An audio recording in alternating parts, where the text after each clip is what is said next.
قرآن مجید کا سورہ نمبر 47 سورہ محمد۔ خدا کے نام سے شروع کرتا ہوں جو بڑا مہربان نہایت رحم والا ہے۔ جن لوگوں نے کفر اختیار کیا اور لوگوں کو خدا کے راستے سے روکا، خدا نے ان کے اعمال اکارت کر دیے، اور جن لوگوں نے ایمان قبول کیا اور اچھے اچھے کام کیے، اور جو کتاب محمد صلی اللہ علیہ وآلہ وسلم پر ان کے پروردگار کی طرف سے نازل ہوئی ہے اور وہ برحق ہے، اس پر ایمان لائے، تو خدا نے ان کے گناہ ان سے دور کر دیے اور ان کی حالت سنوار دی۔ یہ اس وجہ سے کہ کافروں نے جھوٹی بات کی پیروی کی اور ایمان والوں نے اپنے پروردگار کا سچا دین اختیار کیا۔ یوں خدا لوگوں کے سمجھانے کے لیے مثالیں بیان کرتا ہے۔ تو جب تم کافروں سے بھیڑو تو ان کی گردنیں مارو، یہاں تک کہ جب تم انہیں زخموں سے چور کر ڈالو تو ان کی مشکیں کس لو، پھر اس کے بعد یا تو احسان رکھ کر چھوڑ دینا یا معاوضہ لے کر رہا کرنا، یہاں تک کہ دشمن لڑائی کے ہتھیار رکھ دیں۔ یہ یاد رکھو، اور اگر خدا چاہتا تو اور طرح ان سے بدلہ لے لیتا، مگر اس نے چاہا کہ تمہاری آزمائش ایک دوسرے سے لڑوا کر کرے، اور جو لوگ خدا کی راہ میں شہید کیے گئے ان کی کارگزاریوں کو خدا ہرگز اکارت نہ کرے گا، انہیں ان قریب منزل مقصود تک پہنچائے گا اور ان کی حالت سنوار دے گا، اور ان کو اس بہشت میں داخل کرے گا جس کا انہیں پہلے سے شناسا کر رکھا ہے۔ اے ایماندارو، اگر تم خدا کے دین کی مدد کرو گے تو وہ بھی تمہاری مدد کرے گا اور تمہیں ثابت قدم رکھے گا، اور جو لوگ کافر ہیں ان کے لیے تو ڈگمگاہٹ ہے اور خدا ان کے اعمال کو برباد کر دے گا۔ یہ اس لیے کہ خدا نے جو چیز نازل فرمائی انہوں نے اس کو ناپسند کیا، تو خدا نے ان کی کارستانیوں کو اکارت کر دیا۔ تو کیا یہ لوگ روئے زمین پر چلے پھرے نہیں؟ تو دیکھتے کہ جو لوگ ان سے پہلے تھے ان کا انجام کیسا خراب ہوا کہ خدا نے ان پر تباہی ڈال دی، اور اسی طرح ان کافروں کو بھی سزا ملے گی۔ یہ اس وجہ سے کہ ایمانداروں کا خدا سرپرست ہے اور کافروں کا ہرگز کوئی سرپرست نہیں۔ خدا ان لوگوں کو جو ایمان لائے اور اچھے اچھے کام کرتے رہے ضرور بہشت کے ان باغوں میں جا پہنچائے گا جن کے نیچے نہریں جاری ہیں، اور جو کافر ہیں وہ دنیا میں چین کرتے ہیں اور اس طرح بے فکری سے کھاتے پیتے ہیں جیسے چوپائے کھاتے پیتے ہیں، اور آخر ان کا ٹھکانہ جہنم ہے۔ اور جس بستی سے تم کو لوگوں نے نکال دیا اس سے زور میں کہیں بڑھ چڑھ کے بہت سی بستیاں تھیں جن کو ہم نے تباہ و برباد کر دیا، تو ان کا کوئی مددگار بھی نہ ہوا۔ تو کیا جو شخص اپنے پروردگار کی طرف سے روشن دلیل پر ہو اس شخص کے برابر ہو سکتا ہے جس کی بدکاریاں اسے بھلی کر دکھائی گئی ہوں اور وہ اپنی نفسانی خواہشوں پر چلتے ہوں؟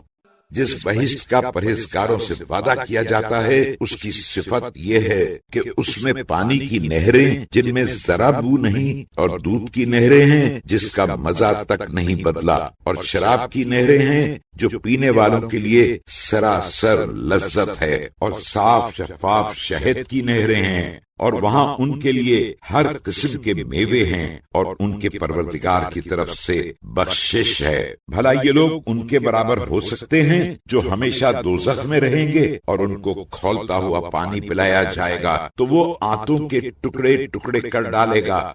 اور اے رسول صلی اللہ علیہ وآلہ وسلم، ان میں سے بعض ایسے بھی ہیں جو تمہاری طرف کان لگائے رہتے ہیں، یہاں تک کہ سب سن سنا کر جب تمہارے پاس سے نکلتے ہیں تو جن لوگوں کو علم قرآن دیا گیا ہے ان سے کہتے ہیں کیوں بھائی ابھی اس شخص نے کیا کہا تھا؟ یہ وہی لوگ ہیں جن کے دلوں پر خدا نے کفر کی علامت مقرر کر دی ہے اور یہ اپنی نفسانی خواہشوں پر چل رہے ہیں، اور جو لوگ ہدایت یافتہ ہیں ان کو خدا قرآن کے ذریعے سے مزید ہدایت کرتا ہے اور ان کو پرہیزگاری عطا فرماتا ہے۔ تو کیا یہ لوگ بس قیامت ہی کے منتظر ہیں کہ ان پر ایک بارگی آ جائے؟ تو اس کی نشانیاں آ ہی چکی ہیں، تو جس وقت قیامت ان کے سر پر آ پہنچے گی پھر انہیں نصیحت کہاں مفید ہو سکتی ہے؟ تو سمجھ لو کہ خدا کے سوا کوئی معبود نہیں، اور ہم سے اپنے اور ایماندار مردوں اور ایماندار عورتوں کے گناہوں کی معافی مانگتے رہو، اور خدا تمہارے چلنے پھرنے اور ٹھہرنے سے خوب واقف ہے۔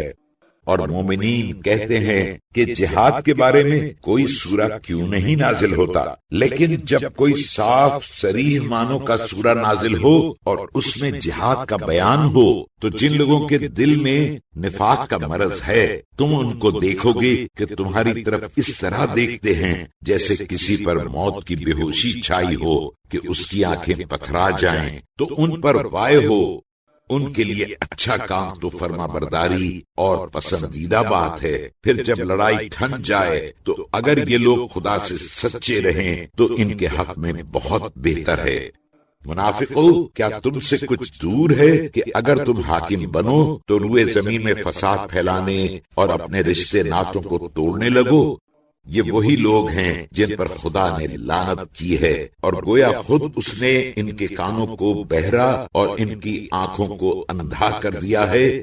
تو کیا یہ لوگ قرآن میں ذرا بھی غور نہیں کرتے یا ان کے دلوں پر تالے لگے ہوئے ہیں؟ بے شک جو لوگ راہ ہدایت صاف صاف معلوم ہونے کے بعد بھی الٹے پاؤں کفر کی طرف پھر گئے، شیطان نے انہیں بتیں دے کر ڈھیل دے رکھی ہے اور ان کی تمناؤں کی رسیاں دراز کر دی ہیں۔ یہ اس لیے کہ جو لوگ خدا کی نازل کی ہوئی کتاب سے بیزار ہیں، یہ ان سے کہتے ہیں کہ بعض کاموں میں ہم تمہاری ہی بات مانیں گے اور خدا ان کے پوشیدہ مشوروں سے واقف ہے۔ تو جب فرشتے ان کی جان نکالیں گے اس وقت ان کا کیا حال ہوگا؟ ان کے چہروں پر، ان کی پشت پر مارتے جائیں گے۔ یہ اس سبب سے کہ جس چیز سے خدا ناخوش ہوتا ہے اس کی تو یہ لوگ پیروی کرتے ہیں، اور جس میں خدا کی خوشی ہے اس سے بیزار ہیں، تو خدا نے ان کی کارستانیوں کو اکارت کر دیا۔ کیا وہ لوگ جن کے دلوں میں نفاق کا مرض ہے یہ خیال کرتے ہیں کہ خدا دل کے کینوں کو کبھی ظاہر نہ کرے گا؟ اور اگر ہم چاہتے تو ہم تمہیں ان لوگوں کو دکھا دیتے تو تم ان کی پیشانی ہی سے ان کو پہچان لیتے، اور تم انہیں ان کے انداز گفتگو ہی سے ضرور پہچان لوگے، اور خدا تو تمہارے اعمال سے واقف ہے۔ اور ہم تم لوگوں کو ضرور آزمائیں گے تاکہ تم میں جو لوگ جہاد کرنے والے اور تکلیف جھیلنے والے ہیں ان کو دیکھ لیں اور تمہارے حالات جانچ لیں۔ بے شک جن لوگوں پر دین کی سیدھی راہ صاف ظاہر ہو گئی اس کے بعد انکار کر بیٹھے اور لوگوں کو خدا کی راہ سے روکا اور پیغمبر صلی اللہ علیہ وآلہ وسلم کی مخالفت کی تو وہ خدا کا کچھ بھی نہیں بگاڑ سکیں گے اور وہ ان کا سب کیا کرایا اکارت کر دے گا۔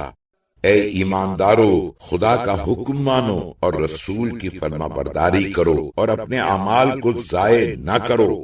بے شک جو لوگ کافر ہو گئے اور لوگوں کو خدا کی راہ سے روکا پھر کافر ہی مر گئے تو خدا ان کو ہرگز نہیں بخشے گا۔ تو تم ہمت نہ ہارو اور دشمنوں کو صلح کی دعوت نہ دو، تم غالب ہو ہی اور خدا تو تمہارے ساتھ ہے اور ہرگز تمہارے اعمال کے ثواب کو کم نہ کرے گا۔ دنیاوی زندگی تو بس کھیل تماشا ہے، اور اگر تم خدا پر ایمان رکھو گے اور پرہیزگاری کرو گے تو وہ تم کو تمہارے اجر عنایت فرمائے گا اور تم سے تمہارے مال نہیں طلب کرے گا۔ اور اگر وہ تم سے مال طلب کرے اور تم سے چمٹ کے مانگے بھی تو تم ضرور بخل کرنے لگو، اور خدا تو تمہارے کینے کو ضرور ظاہر کر کے رہے گا۔ دیکھو تم لوگ وہی تو ہو کہ خدا کی راہ میں خرچ کرنے کے لیے بلائے جاتے ہو، تو بعض تم میں ایسے بھی ہیں جو بخل کرتے ہیں، اور یاد رہے کہ جو بخل کرتا ہے تو خود اپنے ہی سے بخل کرتا ہے اور خدا تو بے نیاز ہے اور تم اس کے محتاج ہو، اور اگر تم